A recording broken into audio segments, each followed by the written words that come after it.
আমি ফুলকপির দাম বাইরা গেছে, আমি এখন সবজি বাজারে লাখ সাপ। আমার আগে মানুষ বাজারে দেখলে আমি ফুলকপিরে জিজ্ঞাসা করতো না, এখন আমার সবজি বাজারে রাজা বলা হয়, রাজা।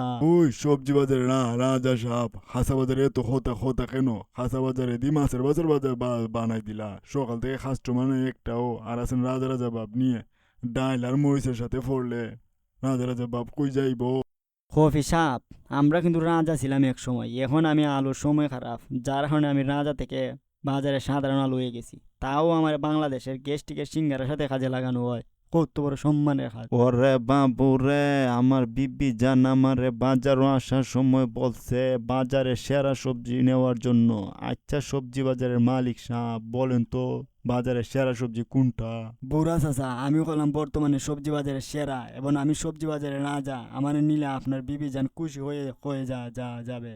ওরে বাবু রে, কি আজব, সবজি আবার কথা বলে নাকি? ওরে বাবু রে, তোমার মতো বালফাকনা কফি রে বাড়িত নিলে আমার বিবি যেন আমারে 12টা বাজাই দিবে, 12টা। দাদু বালু নাম আমার আলু, আমি অন্য অন্য সবজির মতো বালফাকনা সবজি না।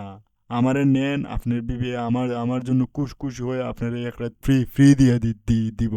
ওরে বুদার বাল ফাকনা সবজি, আমি তো তোমাদের কাহিনী দেখতাছি, কেউ সবজি বাজারের রাজা আবার কেউ সবজি বাজারের বস। আচ্ছা যাই হোক, আলু রাজা ফুলকপিও রাজা, তাহলে বুদার বাল, আমরা কি দেশের বাদাম না? ওরে বাবু রে, আগেরকার দিনের মানুষ বলতো ভাই সবজি ভালো, সবজি টাটকা। আর এখন দেখি বাজারে সবজি কথা কয়। মুরব্বী সাপ, আপনি আপনি আগেরকার দিনের মানুষ। এখনকার দুনিয়ার চুদলিং পং সবজি থেকে ধরে সব চুদলিং পং। আসল কোনটা নকল কোনটা বোঝা যায় না। মুরব্বী সাপ, আমরা সবজি বিক্রি করি ভালো কথা, সবাই আইসা বলে চুদলিং পং কত